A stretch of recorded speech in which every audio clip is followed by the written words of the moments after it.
আচ্ছা, ভালোবাসা কি শুধুই শব্দে প্রকাশ পায়, নাকি নীরবতায়ও লুকিয়ে থাকে অসীম ভালোবাসা আর ত্যাগ?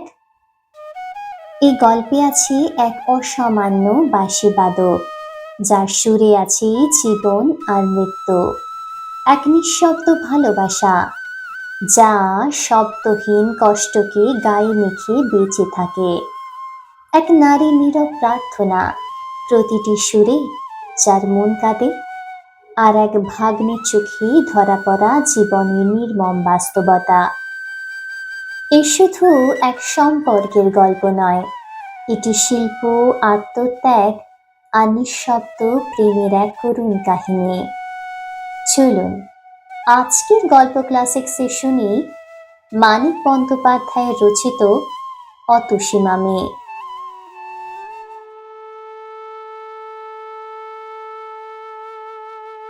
যে শোনে সেই বলে, হ্যাঁ শোনবার মতোই বটে। বিশেষ করে আমার মেজ মামা, তার মুখে কোনো কিছুর এমন উচ্ছ্বসিত প্রশংসা খুব কম শুনেছি। শুনে শুনে ভারী কৌতূহল হলো, কি এমন বাঁশি বাজায় লোকটা যে সবাই এমন ভাবে প্রশংসা করে। একদিন শুনতে গেলাম, মামার কাছ থেকে একটা পরিচয়পত্র সঙ্গে নিলাম। আমি থাকি বালিগঞ্জে, আর যার বাঁশি বাজানোর ওস্তাদের কথা বললাম, তিনি থাকেন ভবানীপুর অঞ্চলে। মামার কাছে নাম শুনেছিলাম, যতীন। উপাধিটা শোনা হয়নি। আজ পরিচয়পত্রের উপরে পুরো নাম দেখলাম, যতীন্দ্রনাথ রায়। বাড়িটা খুঁজে বার করে আমার তো চক্ষু স্থির। মামার কাছে যতীনবাবুর এবং তার বাঁশি বাজানো যেরকম উচ্ছ্বসিত প্রশংসা শুনেছিলাম, তাতে মনে হয়েছিল লোকটা নিশ্চয়ই কেষ্টবিষ্টু গোছের মানুষ। আর কেষ্টবিষ্টু গোছের একজন লোক যে বৈকুণ্ঠ বা মথুরার রাজপ্রাসাদ না হোক, অন্তত বেশ বড় আর ভদ্র চেহারা একটা বাড়িতে বাস করেন, এটা তো স্বতঃসিদ্ধ কথা। কিন্তু বাড়িটা যে গলিতে, সেটার কথা না হয় ছেড়েই দিলাম।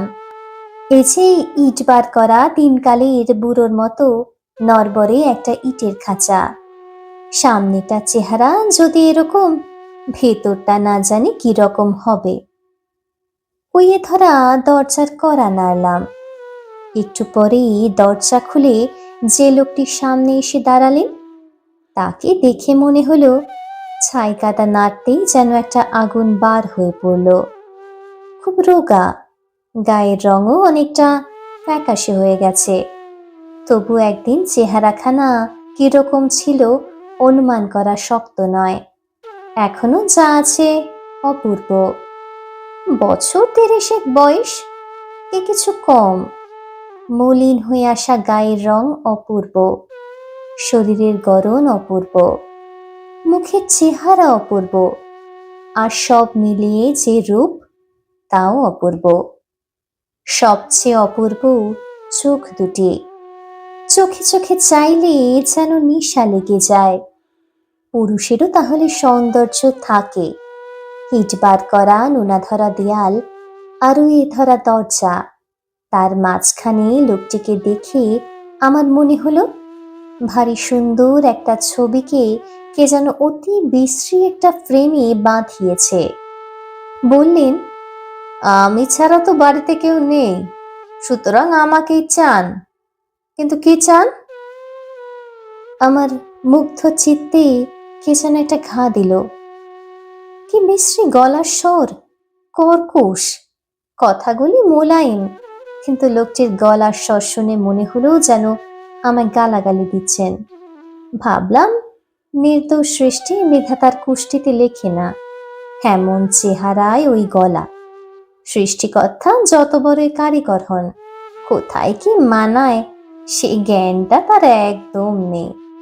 বললাম, আমার নাম তো যতীন্দ্রনাথ রায়, আমি হরেনবাবুর ভাগ্নে। পরিচয়পত্রখানা বাড়িয়ে দিলাম। এক নিঃশ্বাসে পড়ে বললেন, এস, আবার পরিচয়পত্র কেন হে? হরেন যদি তোমার মামা, আমিও তোমার মামা। হরেন যে আমায় দাদা বলে ডাকে। এসো এসো, ভেতরে এসো। আমি ভেতরে ঢুকতেই তিনি দরজা বন্ধ করলেন। সদর দরজা থেকে দুধারের দেয়ালে গা ঠেকিয়ে হাত পাঁচেক এসে একটা হাত তিনেক চওড়া বারান্দায় পড়ে ডান দিকে বাঁকতে হলো। বাঁ দিকে বাঁকবার জো নেই, কারণ দেখা গেল সেদিকটা প্রাচীর দিয়ে বন্ধ করা। ছোট্ট একটু উঠান, বেশ পরিষ্কার। প্রত্যেক উঠানের 4টে করে পাশ থাকে, এটারও তাই আছে দেখলাম। দুপাশে দুখানা ঘর, এ বাড়িরই অঙ্গ। একটা দিক প্রাচীর দিয়ে বন্ধ করা, অপরদিকে অন্য এক বাড়ির একটা ঘরের পেছন দিক জানলা দরজার চিহ্ন মাত্র নেই, প্রাচীরেরই সামিল। আমার নবলব্ধ মামা ডাকলেন, অতসী, আমার ভাগ্নে এসেছে। এ ঘরে একটা মাদুর বিছিয়ে দিয়ে যাও, ও ঘরটা বড় অন্ধকার। এই ঘর মানে আমরা যে ঘরের সামনে দাঁড়িয়েছিলাম, ও ঘর মানে ওদিককার ঘরটা। সেই ঘর থেকে বেরিয়ে এলেন এক তরুণী, সমস্ত ঘুমটায় মুখ ঢেকে। যতীন মামা বললেন, এ কি, ঘোমটা কেন? আরে এ যে ভাগ্নে। মামির ঘুমটা ঘুচবার লক্ষণ নেই দেখে আবার বললেন, ছি ছি, মামি ওই ভাগ্নের কাছে ঘোমটা টেনে কলা বউ সাজবে? এবার মামির ঘুমটা উঠল। দেখলাম আমার নতুন পাওয়া মামিটি মামারই উপযুক্ত স্ত্রী বটে। মামি এ ঘরের মেঝেতে মাদুর বিছিয়ে দিলেন। ঘরে তক্তপোষ, টেবিল, চেয়ার ইত্যাদির বালাই নেই। এক পাশে একটা রংচটা ট্রাঙ্ক আর একটা কাঠের বাক্স। দেয়ালে এক কোণ থেকে আর এক কোণ পর্যন্ত একটা দড়ি টাঙানো, তাতে একটি মাত্র ধুতি ঝুলছে। একটা পেরেকে একটা আধ ময়লা খদ্দরের পাঞ্জাবি লটকানো, যতীন মামার সম্পত্তি। গোটা 2 বছর আগেকার ক্যালেন্ডারের ছবি, একটাতে এখনো চৈত্র মাসের তারিখ লেখা কাগজটা লাগানো রয়েছে। ছিঁড়ে ফেলতো বোধ করে কারো খেয়াল হয়নি। যতীন মামা বললেন, একটু সুজি টুজি থাকে তো ভাগ্নেকে করে দাও, না থাকে 1 কাপ চাই খাবে ক্ষণ। বললাম, কিছু দরকার নেই যতীন মামা, আপনার বাঁশি শুনতে এসেছি।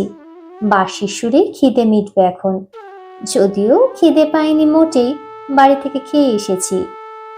যতীন মামা বললেন, বাঁশি? বাঁশি তো এখন আমি বাজাই না। বললাম, সে হবে না, আপনাকে শোনাতেই হবে। বললেন, তাহলে বসো, রাত্রি হোক, সন্ধ্যার পর ছাড়া আমি বাঁশি ছুঁই না। বললাম, কেন?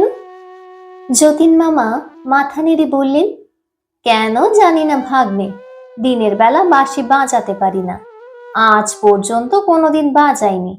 এগা অতসী, বাজিয়েছি? অতসী মামি মৃদু হেসে বললেন, না। যেন প্রকাণ্ড একটা সমস্যার সমাধান হয়ে গেল এমনি ভাবেই যতীন মামা বললেন, তবে? বললাম, মোটে 5টা বেজেছে, সন্ধ্যা হবে 7টায়। এতক্ষণ বসে থেকে কেন আপনাদের অসুবিধা করব, ঘুরে টুরে সন্ধ্যার পর আসবো এখন। যতীন মামা ইংরেজিতে বললেন, টাট টাট। তারপর বাংলায় যোগ দিলেন, কি যে বলো ভাগ্নে, অসুবিধাটা কি হে? পাড়ার লোকে তো বয়কট করেছে অপবাদ দিয়ে, তুমি থাকলে তবু কথা কয়ে বাঁচবো।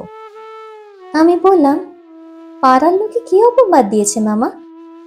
অতসী মামির দিকে চেয়ে যতীন মামা হাসলেন। বলবো নাকি ভাগ্নেকে কথাটা অতসী? পাড়ার লোকে কি বলে জানো ভাগ্নে? বলে অতসী আমার বিয়ে করা বউ নয়। চোখের পলকে হাসি মুছে রাগে যতীন মামা গড় গড় করতে লাগলেন, লক্ষ্মী ছাড়া বজ্জাত পাড়ার লোক ভাগ্নে, রীতিমতো দলিল আছে বিয়ে, কেউ কি তা দেখতে চাইবে? যত সব। ত্রস্তভাবে অতসী মামি বললেন, কি যা তা বলছো?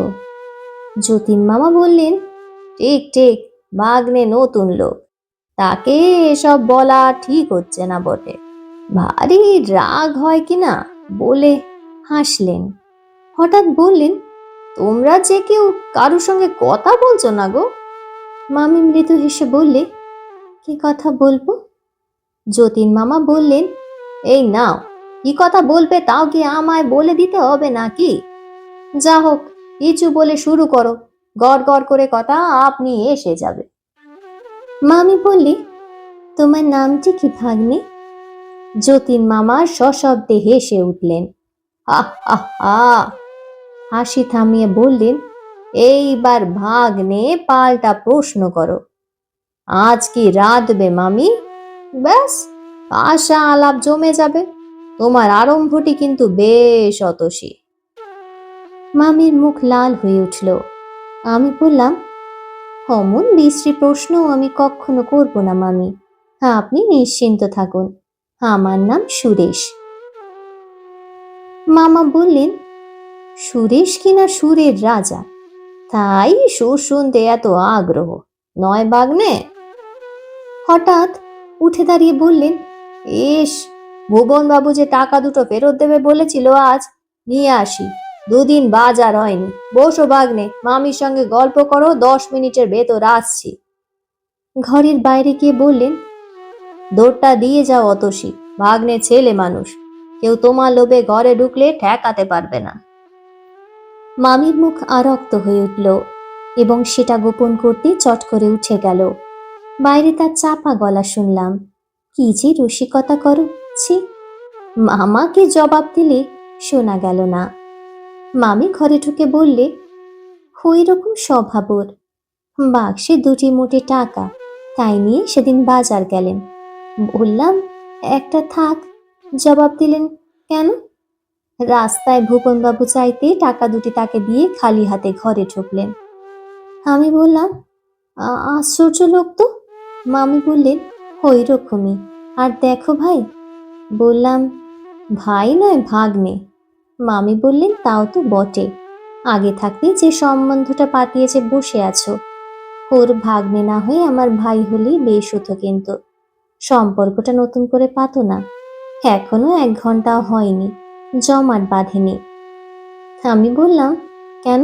মামি ভাগ্নে তো বেশ সম্পর্ক। মামি বললে, আচ্ছা, তবে তাই। কিন্তু আমার একটা কথা তোমায় রাখতে হবে ভাগ্নে, তুমি ওর বাঁশি শুনতে চেয়েও না। বললাম, তার মানে? বাঁশি শুনতে তো এলাম। মামির মুখ গম্ভীর হলো। বললে, কেন এলে? আমি ডেকেছিলাম?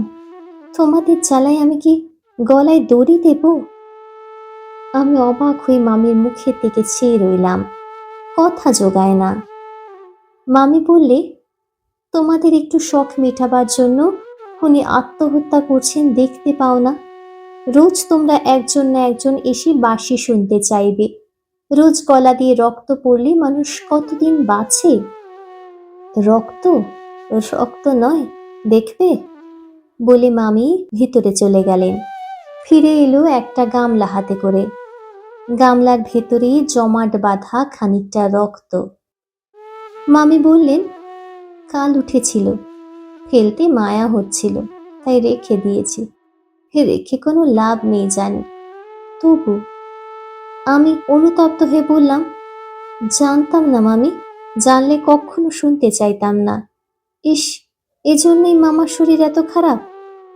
মামি বললে, কিছু মনে করো না ভাগ্নে, অন্য কারোর সঙ্গে তো কথা কই না, তাই তোমাকে গায়ের ঝাল মিটিয়ে বলে নিলাম।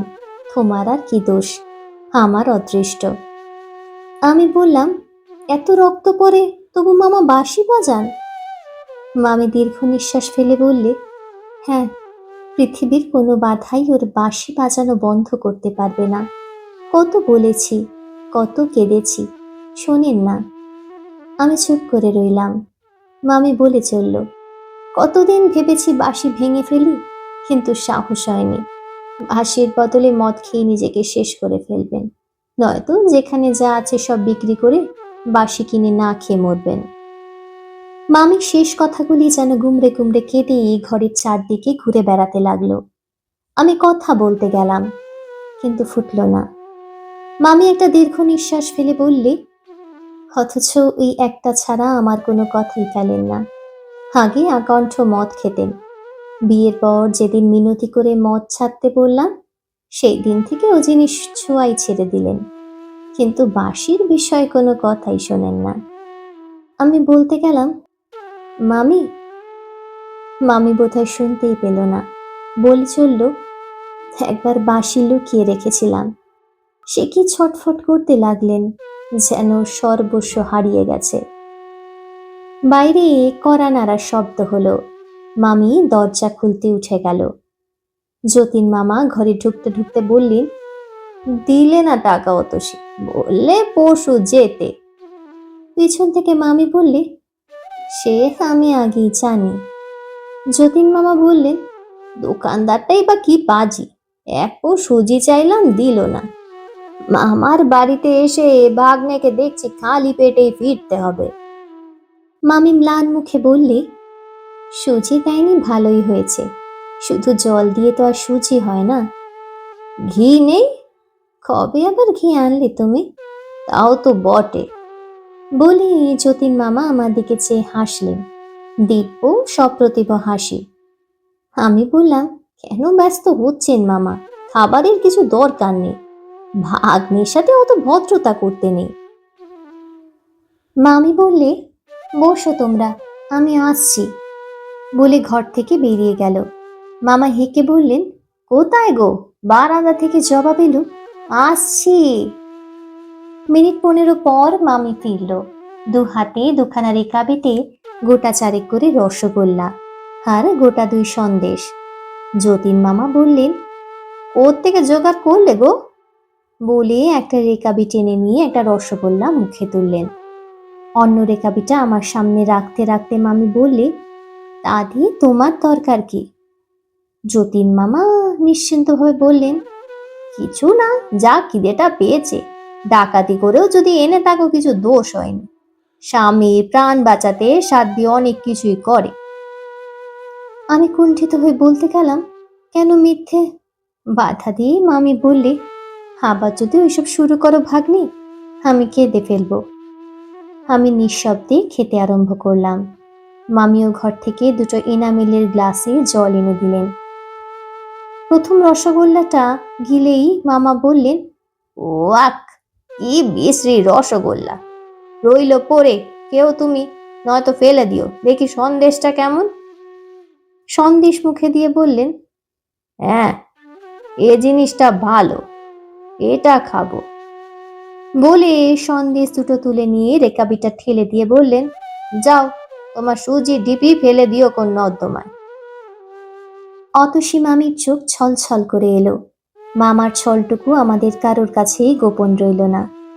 কেন যে এমন খাসা রসগোল্লাও মামার কাছে সুজি ঢিপি হয়ে গেল, বুঝে আমার চোখে প্রায় জল আসবার উপক্রম হলো। মাথা নিচু করে রেকাবিটা শেষ করলাম। মাঝখানে একবার চোখ তুলতেই নজরে পড়ল মামি মামা রেকাবিটা দরজার ওপরের তাকে তুলে রাখছে। সন্ধ্যার অন্ধকার ঘনিয়ে এলে মামি ঘরে ঘরে প্রদীপ দেখালো, ধুনো দিল। আমাদের ঘরে একটা প্রদীপ জ্বালিয়ে দিয়ে মামি চুপ করে দাঁড়িয়ে কি যেন ভাবতে লাগলো। যতীন মামা হেসে বললেন, আরে লজ্জা কিসের, নিত্যকার অভ্যেস, বাদ পড়লে রাতে ঘুম হবে না, ভাগ্নের কাছে লজ্জা করতে নেই। আমি বললাম, আমি না হয়। মামি বললে, বসো, উঠতে হবে না, অত লজ্জা নেই আমার। বলি গলায় আঁচল দিয়ে মামার পায়ের কাছে মাটিতে মাথা ঠেকিয়ে প্রণাম করলো।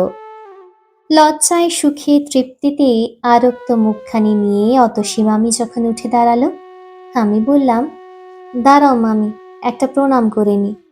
মামি বললে, না না, ছি ছি।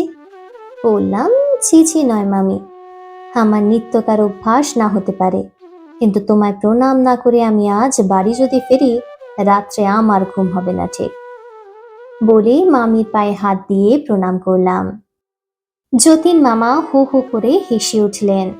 মামি বললে, দেখো তো ভাগ্নের কাণ্ড। যতীন মামা বললেন, ভক্তি হয়েছে গো, সকাল সন্ধ্যা স্বামীকে প্রণাম করো জেনে শ্রদ্ধা হয়েছে ভাগ্নের। কি যে বলো, বলে মামি পলায়ন করলো। বারান্দা থেকে বলে গেল, আমি রান্না করতে গেলাম। যতীন মামা বললেন, এইবার বাসি শোনো। আমি বললাম, থাকবে, কাজ নেই মামা, শেষে আবার রক্ত পড়তে আরম্ভ করবে। যতীন মামা বললেন, তুমিও শেষে জ্ঞান জ্ঞান প্যান প্যান আরম্ভ করলে বাগনে। রক্ত পড়বে তো হয়েছে কি, তুমি শুনলেও আমি বাজাবো, না শুনলেও বাজাবো। খুশি হয় রান্নাঘরে মামির কাছে বসে কানে আঙুল দিয়ে থাকোগে। কাঠের বাক্সটা খুলে বাঁশির কাঠের কেসটা বার করলেন। বললেন, বারান্দায় চলো, ঘরে বড় শব্দ হয়। নিচেই বারান্দায় মাদুরটা তুলে এনে বিছিয়ে নিলেন। দেয়ালে ঠেস দিয়ে বসে বাঁশিটা মুখে তুললেন। হঠাৎ আমার মনে হলো, আমার ভেতরে যেন একটা উন্মাদ, একটা ক্ষেপা উদাসীন ঘুমিয়েছিল, আজ বাঁশির সুরের নাড়া জেগে উঠল। বাঁশির সুর এসে লাগে কানে, কিন্তু আমার মনে হলো বুকের তলেও যেন সাড়া পৌঁছেছে। অতি তীব্র বেদনার মধুরতম আত্মপ্রকাশ কেবল বুকের মাঝে গিয়ে পৌঁছায়নি, বাইরের এই ঘরদোরকেও যেন স্পর্শ দিয়ে জীবন্ত করে তুলেছে। আর আকাশকে বাতাসকে মৃদুভাবে স্পর্শ করতে করতে যেন দূরে, বহু দূরে, যেখানে গোটা কয়েক তারা ফুটেছে, দেখতে পাচ্ছি সেইখানে স্বপ্নের মায়ার মধ্যে লয় পাচ্ছে। অন্তরে ব্যথা বোধ করে আনন্দ পাবার যতগুলি অনুভূতি আছে, বাঁশির সুর যেন তাদের সঙ্গে কোলাকুলি আরম্ভ করেছে। বাঁশি শুনেছি ঢের, বিশ্বাস হয়নি এই বাঁশি বাজিয়ে একজন একদিন এক কিশোরীর কুলমান লজ্জা ভয় সব ভুলিয়ে দিয়েছিল, যমুনাতে উজান বইয়েছিল। আজ মনে হলো, আমার যতীন মামার বাঁশিতেই সমগ্র প্রাণ যদি আচমকা জেগে ওঠে, নিরর্থক এমন ব্যাকুল হয়ে ওঠে, তবে সেই বিশ্ববাসীর বাদকের পক্ষে ওই দুটি কাজ আর এমন কি কঠিন। দেখি মামি কখন এসে নিঃশব্দে ওদিকের বারান্দায় বসে পড়েছে। খুব সম্ভব ওই ঘরটাই রান্নাঘর, কিংবা রান্নাঘরে যাবার পথ ওই ঘরের ভেতর দিয়েই। যতীন মামার দিকে তাকিয়ে দেখলাম, খুব সম্ভব সংজ্ঞা নেই, এ যেন সুরের আত্মভোলা সাধক, সমাধি পেয়ে গেছে। কতক্ষণ বাঁশি চলেছিল ঠিক মনে নেই, বোধহয় ঘন্টা দেড়েক হবে। হঠাৎ একসময় বাঁশি থামিয়ে যতীন মামা ভয়ানক কাঁদতে আরম্ভ করলেন। বারান্দার ক্ষীণ আলোতেও বুঝতে পারলাম মামার মুখ চোখ অস্বাভাবিক রকম লাল হয়ে উঠেছে। অতসী মামি বোধ করেই প্রস্তুত ছিলেন, জল আর পাখা নিয়ে ছুটে এলো। খানিকটা রক্ত তুলে মামির শুশ্রূষায় যতীন মামা অনেকটা সুস্থ হলেন। মাদুরের উপর একটা বালিশ পেতে মামি তাকে শুইয়ে দিল, পাখা নেড়ে নীরবে হাওয়া করতে লাগলো। তারপর এক সময় উঠে দাঁড়িয়ে বললাম, আজ আসি যতীন মামা। মামা কিছু বলবার আগেই মামি বললে, তুমি এখন কথা কয়ো না, ভাগ্নের বাড়িতে ভাববে, আজ থাক, আর একদিন এসে খেয়ে যাবে। এখন চলো, আমি দরজা দিয়ে আসছি। সদরের দরজা খুলে বাইরে যাব। মামি আমার একটা হাত চেপে ধরে বলল, একটু দাঁড়াও ভাগ্নে, সামলে নি। প্রদীপের আলোতে দেখলাম মামির সমস্ত শরীর থরথর করে কাঁপছে। একটু সুস্থ হয়ে বললে, ওর রক্ত পড়া দেখলেই আমার এরকম হয়, বাঁশি শুনেও হতে পারে। আচ্ছা, এবার এসো ভাগ্নে, শিগগির আর একদিন আসবে কিন্তু। বললাম, মামার বাঁশি ছাড়াতে পারে কিনা একবার চেষ্টা করে দেখবো মামি। মামি ব্যগ্র কণ্ঠে বলল, পারবে, পারবে তুমি, যদি পারো ভাগ্নে। শুধু তোমার যতীন মামাকে নয়, আমাকেও প্রাণ দেবে। অতসী মামি ঝরঝর করে কেঁদে ফেললে। রাস্তায় নেমে বললাম, খিলটা লাগিয়ে দাও মামি। কেবলই মনে হয় এই নেশাকে মানুষ এত বড় দাম দেয় কেন? লাভ কি? এই যে যতীন মামা পলে পলে জীবন উৎসর্গ করে সুরের জাল বুনবার নেশায় মেতে যান, মানি তাতে আনন্দ আছে, যে সৃষ্টি করে তারও, যে শোনে তারও। কিন্তু এত চড়া মূল্য দিয়ে কি সে আনন্দ কিনতে হবে? এই যে স্বপ্ন সৃষ্টি, এ তো ক্ষণিকের, যতক্ষণ সৃষ্টি করা যায় শুধু ততক্ষণ স্থিতি, এরপর বাস্তবের কঠোরতার মাঝে এই স্বপ্নের চিহ্নও তো খুঁজে পাওয়া যায় না। এ নিরর্থক মায়া সৃষ্টি করে নিজেকে ভোলাবার প্রয়াস কেন? মানুষের মন কি বিচিত্র। আমারও ইচ্ছে করে যতীন মামার মতো সুরের আলোয় ভুবন ছুঁয়ে ফেলি, সুরের আগুন গগন বেয়ে তুলে পলে পলে নিজেকে শেষ করে আনি। লাভ নেই, নাইবা রইল। এতদিন জানতাম আমিও বাঁশি বাজাতে জানি, বন্ধুরা শুনে প্রশংসাও করে এসেছে। বাঁশি বাজিয়ে আনন্দ যে না পাই তা নয়, কিন্তু যতীন মামার বাঁশি শুনে এসে মনে হলো বাঁশি বাজানো আমার জন্য নয়। এক একটা কাজ করতেই এক একজন লোক জন্মায়, আমি বাঁশি বাজাতে জন্মাইনি। যতীন মামা ছাড়া বাঁশি বাজাবার অধিকার কারো নেই। থাকতে পারে কারো অধিকার, কারো কারো বাঁশি হয়তো যতীন মামার বাঁশির চেয়েও মনকে উতলা করে তোলে, আমি তাদের চিনি না। একদিন বললাম, বাঁশি শিখিয়ে দেবে মামা? যতীন মামা হেসে বললে, বাঁশি কি শেখাবার জিনিস বাগনে, ও শিখতে হয়। তা ঠিক, আর শিখতেও হয় মন দিয়ে, প্রাণ দিয়ে, সমগ্র সত্তা দিয়ে, নইলে আমার বাঁশি শেখার মতোই সে শিক্ষা ব্যর্থ হয়ে যায়। অতসী মামিকে সেদিন বিদায় নেবার সময় যে কথা বলেছিলাম সে কথা ভুলিনি, কিন্তু কি করে যে যতীন মামার বাঁশি ছাড়াবো ভেবে পেলাম না। অথচ দিনের পর দিন যতীন মামা যে এই সর্বনাশা নেশায় পলে পলে মরণের দিকে এগিয়ে যাবেন, কথা ভাবতেও কষ্ট হলো। কিন্তু করা যায় কি? মামির প্রতি যতীন মামার যে ভালোবাসা তার বোধহয় তল নেই। মামির কান্নাই যখন ঠেলেছেন, তখন আমার স্বার্থ কি করে তাকে ঠেকিয়ে রাখি। একদিন বললাম, মামা আর বাঁশি বাজাবেন না। যতীন মামা চোখ বড় বড় করে বললেন, বাঁশি বাজাবো না বলো কি ভাগ্নে, তাহলে বাজবো কি করে? বললাম, গলা দিয়ে রক্ত উঠছে, মামি কত কাঁদে। তা আমি কি করব, একটু আধটু কাঁদা ভালো, বলে হাঁকলেন, অতসী, অতসী। মামি এলো। মামা বললেন, কান্না কি জন্য শুনি? বাঁশি ছেড়ে দিয়ে আমায় মরতে বলো নাকি? তাতে কান্না বাড়বে, কমবে না। মামি ম্লান মুখে চুপ করে দাঁড়িয়ে রইল। মামা বললেন, জানো ভাগ্নে, এই অতসীর জ্বালায় আমার বেঁচে থাকা ভার হয়ে উঠেছে। কোত্থেকে উড়ে এসে জুড়ে বসেছে, নড়বার নাম নেই। ওর ভার ঘাড়ে না থাকলে বাঁশি বগলে মনের আনন্দে দেশে বিদেশে ঘুরে বেড়াতাম, বেড়ানো টেড়ানো সব মাথায় উঠেছে। মামি বললে, যাও না বেড়াতে, আমি ধরে রেখেছি। রাখো নি, বলে মামা এমনই ভাবে চাইলেন যেন নিজের চোখে তিনি অতসী মামিকে খুন করতে দেখছেন, আর মামি এখন তার সম্মুখেই সে কথা অস্বীকার করছে। মামির চোখে জল এলো, অশ্রুজড়িত কণ্ঠে বললে, অমন করো তো আমি একদিন। মামা একেবারে জল হয়ে গেলেন। আমার সামনেই মামির হাত ধরে কোচার কাপড় দিয়ে চোখ মুছিয়ে দিয়ে বললেন, ঠাট্টা করছিলাম, সত্যি বলছি অতসী। চট করে হাত ছাড়িয়ে মামি চলে গেল। আমি বললাম, কেন মিথ্যে চটালেন মামিকে? যতীন মামা বললেন, চটেনি, লজ্জায় পালালো। কিন্তু একদিন যতীন মামাকে বাঁশি ছাড়তে হলো। মামি ছাড়ালো। মামির একদিন হঠাৎ টাইফয়েড জ্বর হলো। সেদিন বুঝি জ্বরের 17 দিন। সকাল 9টা বাজে। মামি ঘুমোচ্ছে, আমি তার মাথায় আইস ব্যাগটা চেপে ধরে আছি। যতীন মামা একটু টুলে বসে ম্লান মুখে চেয়ে বসে আছেন। রাত্রি জেগে তার শরীর আরো শীর্ণ হয়ে গেছে, চোখ দুটি লাল হয়ে উঠেছে, মুখে খোঁচা খোঁচা দাড়ি, চুল উস্কো খুস্কো। হঠাৎ টুল ছেড়ে উঠে মামা ট্রাঙ্কটা খুলে বাঁশিটা বার করলেন। আজ 17 দিনই বাক্সে বন্ধ ছিল।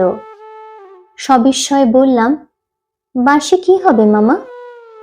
ছেঁড়া পামসুতে পা ঢুকোতে ঢুকোতে মামা বললেন, বেচে দিয়ে আসবো। তার মানে? যতীন মামা ম্লান হাসি এসে বলল, তার মানে ডাক্তার বসকে আর একটা কল দিতে হবে। বললাম, বাঁশি থাক, আমার কাছে টাকা আছে। প্রত্যুত্তরে শুধু একটু হেসে যতীন মামা পেরেকে টাঙানো জামাটা টেনে নিলেন।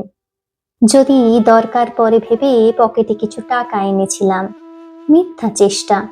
আমার মেজো মামা কতবার বড় বিপদে যতীন মামাকে টাকা দিয়ে সাহায্য করতে চেয়েছেন। যতীন মামা একটি পয়সা নেননি। বললাম, কোথাও যেতে হবে না মামা, আমি কিনবো বাঁশি। মামা ফিরে দাঁড়ালেন, বললেন, তুমি কিনবে ভাগ্নে? বেশ তো। বললাম, কত দাম? বললেন, 135-এ কিনেছি, 100 টাকায় দেব। বাঁশি ঠিক আছে, কেবল সেকেন্ড হ্যান্ড, এই যা। বললাম, আপনি না সেদিন বলেছিলেন মামা, এরকম বাঁশি খুঁজে পাওয়া দায়, অনেক বেছে আপনি কিনেছেন, আমি 135 দিয়েই ওটা কিনবো। যতীন মামা বললেন, তা কি হয়, পুরনো জিনিস। বললাম, আমাকে কি জোচ্ছর পেলেন মামা, আপনাকে ঠকিয়ে কম দামে বাঁশি কিনবো? পকেটে 10 টাকা 3টে নোট ছিল, বার করে মামার হাতে দিয়ে বললাম, 30 টাকা আগাম নিন, বাকি টাকাটা বিকেলে নিয়ে আসবো। যতীন মামা কিছুক্ষণ স্তব্ধভাবে নোটগুলির দিকে তাকিয়ে রইলেন, তারপর বললেন, আচ্ছা।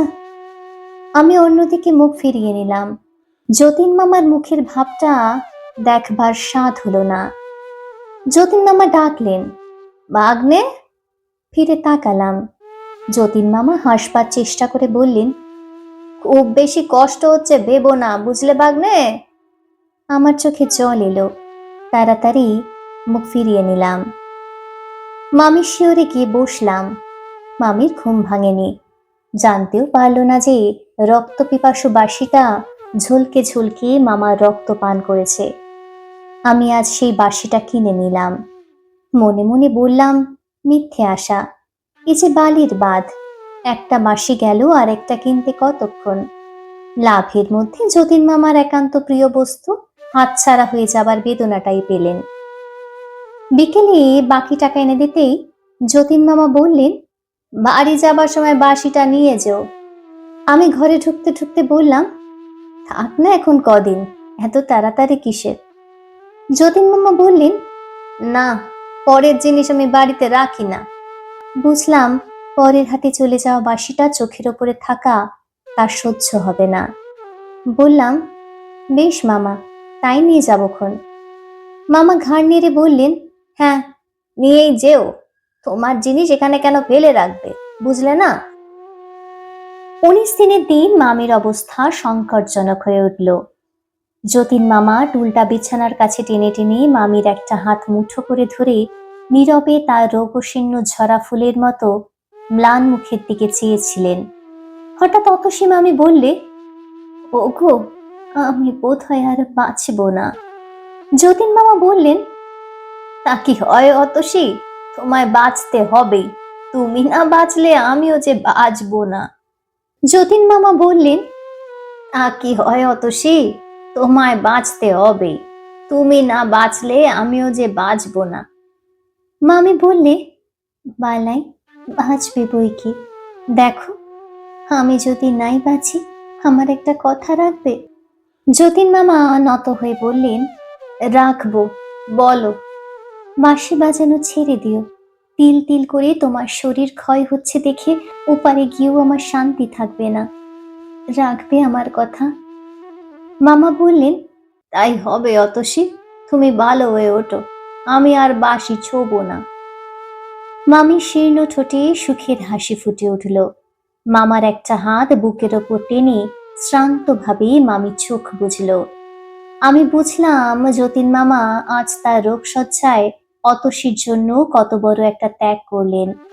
অতি মৃদু স্বরে উচ্চারিত ওই কটি কথা, তুমি ভালো হয়ে ওঠো, আমি আর বাঁশি ছোবো না, হন্যে না বুঝুক, আমি তো যতীন মামাকে চিনি, আমি জানি, অতসী মামিও জানে ওই কথা কটির পেছনে কতখানি জোর আছে। বাঁশি বাজানোর জন্য মন উন্মাদ হয়ে উঠলেও যতীন মামা আর বাঁশি ছোবেন না। শেষ পর্যন্ত মামি ভালো হয়ে উঠল। যতীন মামার মুখে হাসি ফুটল। মামি যেদিন পথ্য পেল সেদিন হেসে মামা বললেন, কি গো, বাঁচবে না বললে, অমনি মুখের কথা নাকি? যে চেরাল খুড়োর কাছ থেকে তোমায় ছিনিয়ে এনেছি, জম বেটা তো ভালো মানুষ। আমি বললাম, চেরাল খুড়ো আবার কি মামা? মামা বললেন, তুমি জানো না বুঝি, সে এক দ্বিতীয় মহাভারত। মামি বললে, গুরু নিন্দে করো না। মামা বললেন, গুরু নিন্দা কি, গুরুতর নিন্দা করব? বাগ্নেকে দেখাও না, অতসী তোমার পিতের ডাকটা দেখাও। মামি বাধা দেওয়া সত্ত্বেও মামা ইতিহাসটা শুনিয়ে দিলেন। নিজের খুড়ো নয়, বাপের পিস্তুত ভাই। মা বাবাকে হারিয়ে 17 বছর পর্যন্ত ওই খুড়োর কাছেই অতসী মামি ছিল। অত বড় মেয়ে, তাকে কিলচর লাগাতে খুড়োটির বাধত না। আনুষঙ্গিক অন্য সব তো ছিলই। খুড়োর মেজাজের একটা অক্ষয় চিহ্ন আজ পর্যন্ত মামির পিঠে আছে। পাশের বাড়িতে যতীন বাঁশি বাজাতেন আর আকণ্ঠ মদ খেতেন। প্রায়ই খুড়োর গর্জন আর অনেক রাতে মামির চাপা কান্নার শব্দে তার নেশা ছুটে যেত। নিতান্ত চোটে একদিন মেয়েটাকে নিয়ে পলায়ন করলেন এবং বিয়ে করে ফেললেন। মামার ইতিহাস বলা শেষ হলেই অতসী মামি ক্ষীণ হাসি হেসে বললে, তখন কি জানি মদ খায়, তাহলে কখনো আসতাম না।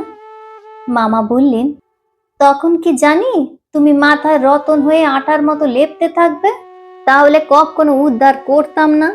আর মদ না খেলে কি এক ভদ্রলোকের বাড়ি থেকে মেয়ে চুরি করার মতো বিশ্রী কাজটা করতে পারতাম গো? আমি ভেবেছিলাম বছর খানেক। মামি বললে, যাও চুপ করো, ভাগ্নির সামনে যা তা বকো না। মামা হেসে চুপ করলেন। মাস 2 পরের কথা। কলেজ থেকে শটান যতীন মামার ওখানে হাজির হলাম। দেখি জিনিসপত্র যা ছিল বাঁধা ছাদা হয়ে পড়ে আছে। অবাক হয়ে প্রশ্ন করলাম, এসব কি মামা? যতীন মামা সংক্ষেপে বললেন, দেশে যাচ্ছি। দেশে? দেশ আবার আপনার কোথায়? যতীন মামা বললেন, আমার কি একটা দেশও নেই ভাগ্নে, 500 টাকায় জমিদারি আছে দেশে, খবর রাখো। অতসী মামি বললে, হয়তো জন্মের মতোই তোমাদের ছেড়ে চললাম ভাগ্নে, আমার অসুখের জন্য এটা হলো। বললাম, তোমার অসুখের জন্য?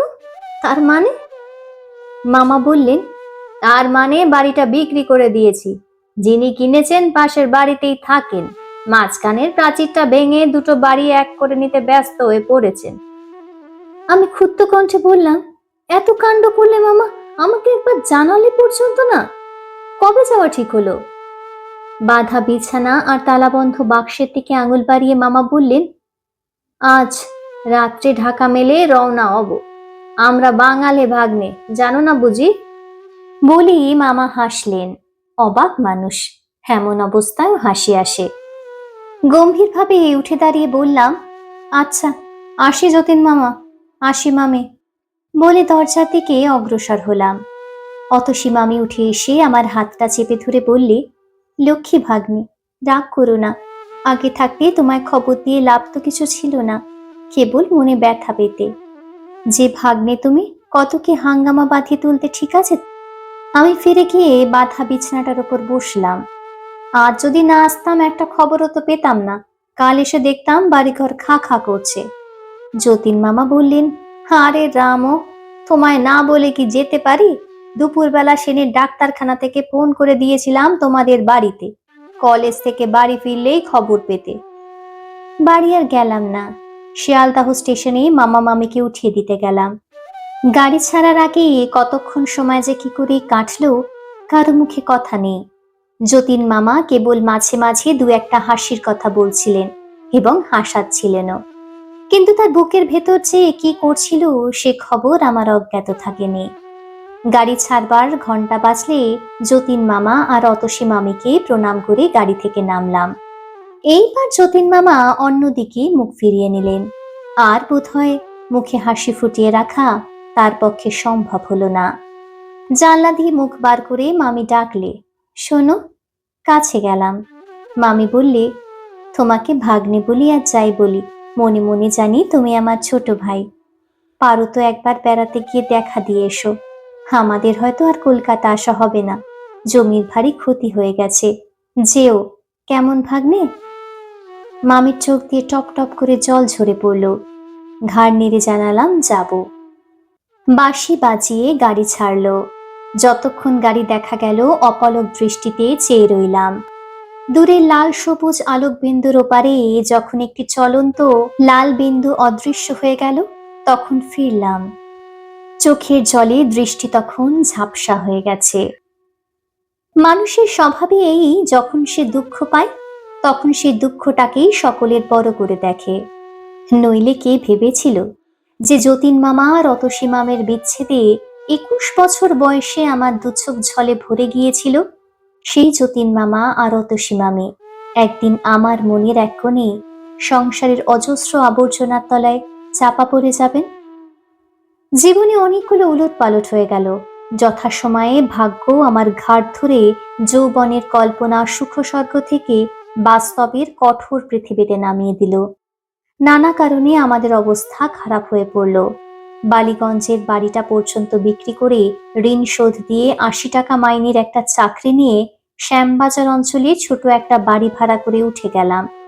মার কাদাকাটায় গলে একটা বিয়েও করে ফেললাম।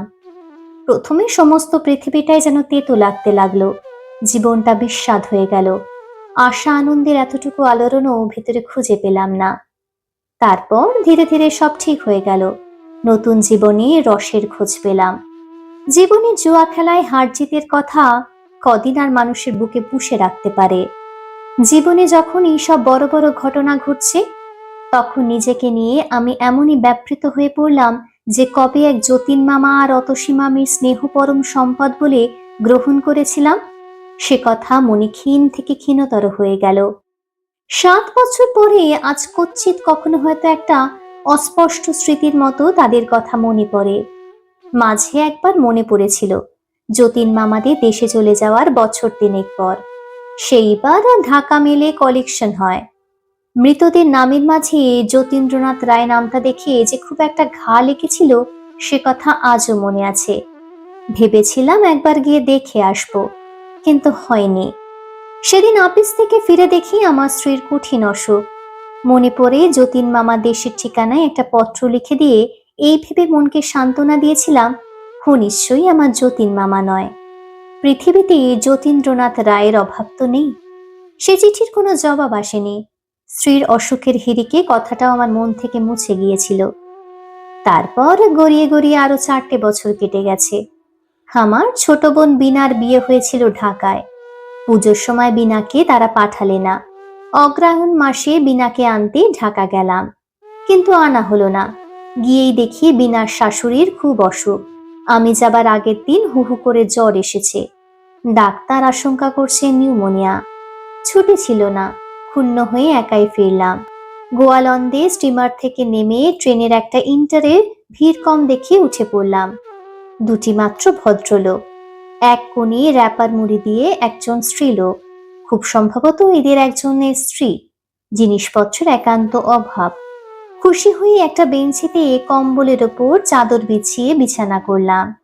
বালিশে ঠেসান দিয়ে আরাম করে বসে পা দুটো কম্বল দিয়ে ঢেকে একটা ইংরাজি মাসিক পত্র বার করে ওপেন হোমে ডিটেকটিভ গল্পে মনোসংযোগ করলাম। যথাসময়ে গাড়ি ছাড়লো এবং পরের স্টেশনে থামলো। আবার চলল। এটা ঢাকা মেল বটে, কিন্তু পোরাত পর্যন্ত প্রত্যেক স্টেশনে থেমে থেমে প্যাসেঞ্জার হিসেবেই চলে। পোরাদের পর ছোটখাটো স্টেশনগুলি বাদ দেয় এবং গতিও কিছুটা বাড়ায়। গোয়ালাতের পর গোটা 3 স্টেশন পার হয়ে একটা স্টেশনে গাড়ি দাঁড়াতে ভদ্রলোক দুটি জিনিসপত্র নিয়ে নেমে গেলেন। স্ত্রীলোকটি কিন্তু তেমনই ভাবে বসে রইলেন। ব্যাপার কি? একে ফেলেই দেখছি সব নেমে গেলেন। এমন অন্যমনস্ক তো কখনো দেখিনি। ছোটখাটো জিনিসই মানুষের ভুল হয়, একটা আস্ত মানুষ, তাও আবার একজনের অর্ধাঙ্গ, তাকে আবার কেউ ভুল করে ফেলে যায় নাকি? জানলা দিয়ে তাকিয়ে দেখলাম পিছনে দৃকপাত মাত্র না করে তারা স্টেশনের গেট পার হচ্ছেন। হয়তো ভেবেছেন চিরদিনের মতো আজও স্ত্রীটি তার পিছু পিছু চলেছে। চেঁচিয়ে ডাকলাম, ও মশাই, মশাই শুনছেন? গেটের ওপারে ভদ্রলোক দুটি অদৃশ্য হয়ে গেলেন। বাঁশি বাজিয়ে গাড়িও ছাড়ল। অগত্যা নিজের জায়গায় বসে পড়ে ভাবলাম, তবে কিনি একাই চলেছেন নাকি? বাঙালির মেয়ে নিশ্চয়ই। র্যাপার দিয়ে নিজেকে ঢাকার কায়দা দেখে সেটা বোঝা যায়। বাঙালির মেয়ে এই রাত্রিবেলা নিঃসঙ্গ যাচ্ছে, তাও আবার পুরুষদের গাড়িতে। একটু ভেবে বললাম, দেখুন, শুনছেন? সাড়া নেই। বললাম, আপনার সঙ্গীরা সব নেমে গেছে, শুনছেন?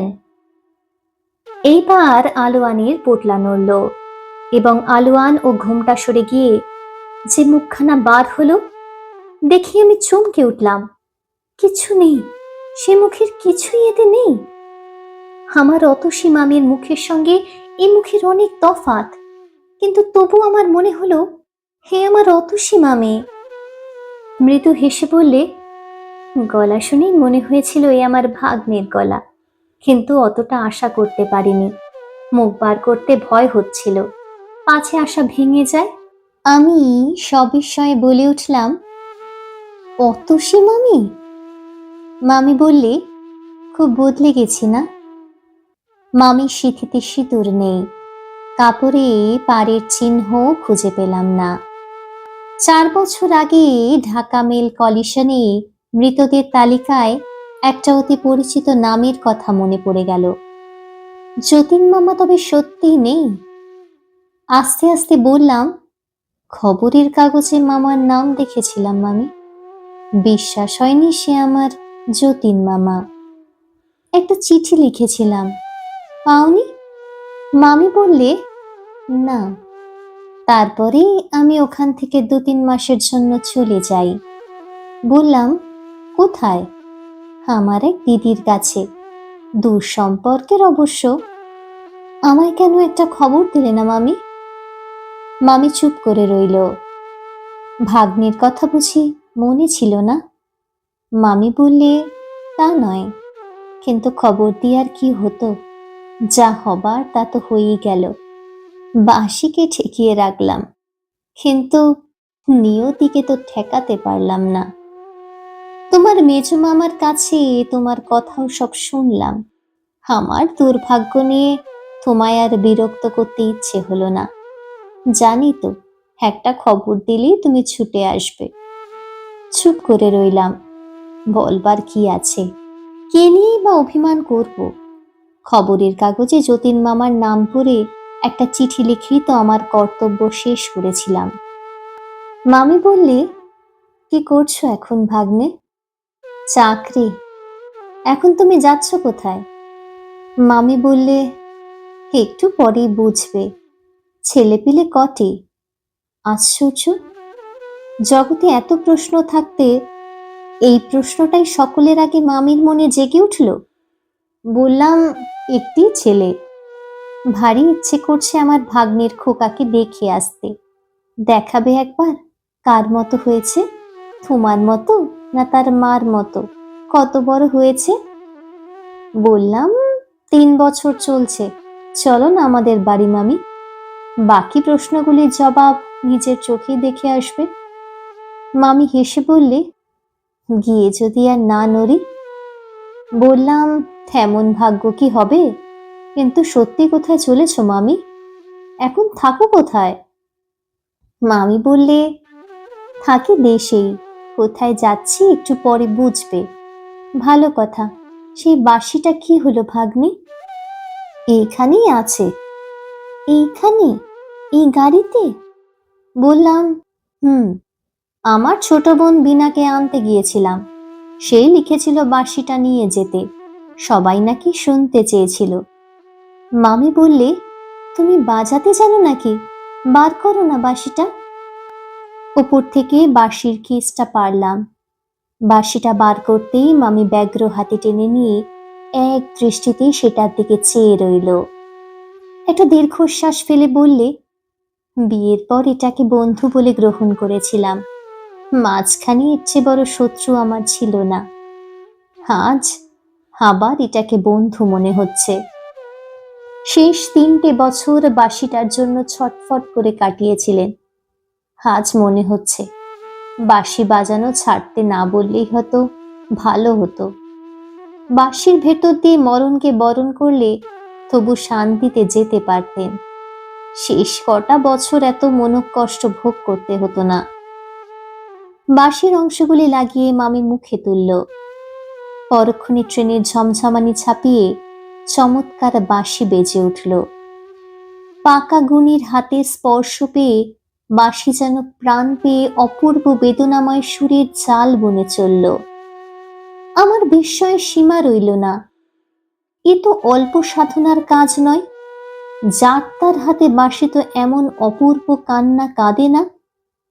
মামির চক্ষু ধীরে ধীরে নিমীলিত হয়ে গেল।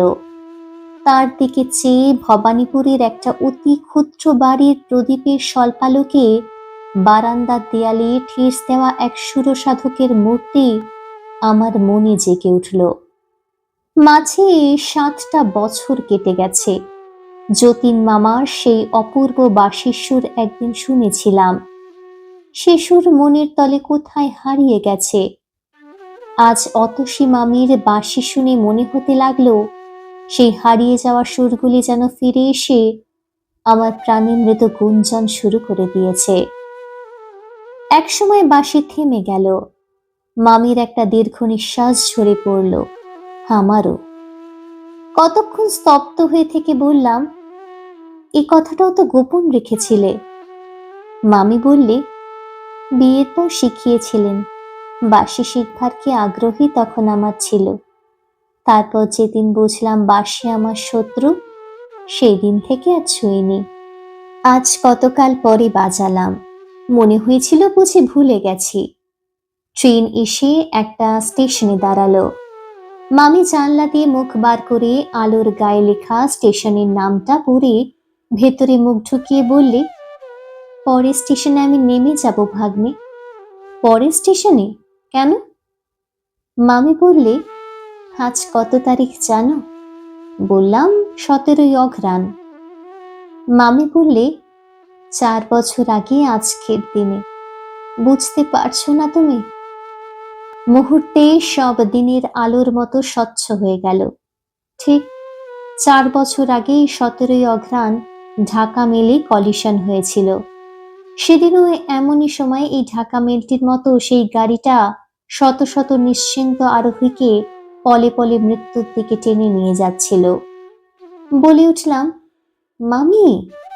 মামি স্থির দৃষ্টিতে আমার মুখের দিকে চেয়ে থেকে বলল, সামনে স্টেশনের অল্প ওদিকে লাইনের ধারে কঠিন মাটির ওপর তিনি মৃত্যু যন্ত্রণায় ছটফট করছিলেন। প্রত্যেক বছর আজকের দিনটিতে আমি ওই তীর্থ দর্শন করতে চাই। আমার কাছে আর কোনো তীর্থের এতটুকু মূল্য নেই। হঠাৎ জানলার দিকে সরে গিয়ে বাইরের দিকে আঙুল বাড়িয়ে মামি বলে উঠল, ওইখানে দেখতে পাচ্ছ না?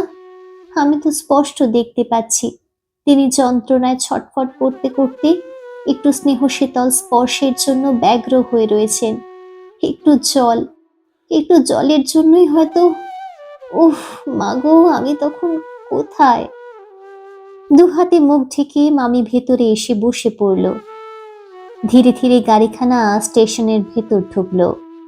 বিছানাটা গুটিয়ে নিয়ে আমি বললাম, চলো মামি, আমি তোমার সঙ্গে যাব। মামি বললেন, না। বললাম, এই রাত্রে তোমাকে একলা যেতে দিতে পারবো না মামি। মামির চোখ জ্বলে উঠল। ছি, তোমার তো বুদ্ধির অভাব নেই ভাগ্নে। আমি কি সঙ্গী নিয়ে সেখানে যেতে পারি? সেই নির্জন মাঠে সমস্ত রাত আমি তার সঙ্গ অনুভব করি। সেখানে কি কাউকে নিয়ে যাওয়া যায়? ওইখানের বাতাসে যে তার শেষ নিঃশ্বাস রয়েছে। অবুঝ হইও না। গাড়ি দাঁড়ালো। বাঁশিটা তুলে নিয়ে মামি বললে, এটা নিয়ে গেলাম ভাগ্নে। এটার ওপর তোমার চেয়ে আমার দাবি বেশি। দরজা খুলে অতসী মামি নেমে গেলেন। আমি নির্বাক হয়ে চেয়ে রইলাম। আবার বাঁশি বাজিয়ে গাড়ি ছাড়ল। খোলা দরজাটা একটা করুণ শব্দ করে আছড়ে বন্ধ হয়ে গেল।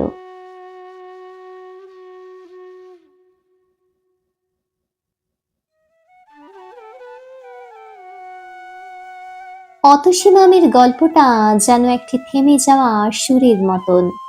তার ভালোবাসা, তার আত্মনিয়োগ, তার নিঃশব্দ প্রার্থনা সবকিছুই মিলিয়ে যায় সেই বাঁশির করুণ সুরে। প্রত্যেক সম্পর্কের পেছনে লুকিয়ে থাকে কিছু না বলা কথা, কিছু না শোনা সুর। অতসী মামির চোখে যেমন ছিল অমোচনীয় ব্যথা, ঠিক তেমনই ছিল ভালোবাসার অতলান্ত গভীরতা। গল্প শেষ হয়ে গেলেও তার আবহ থেকে যায় হৃদয়ের ভেতর।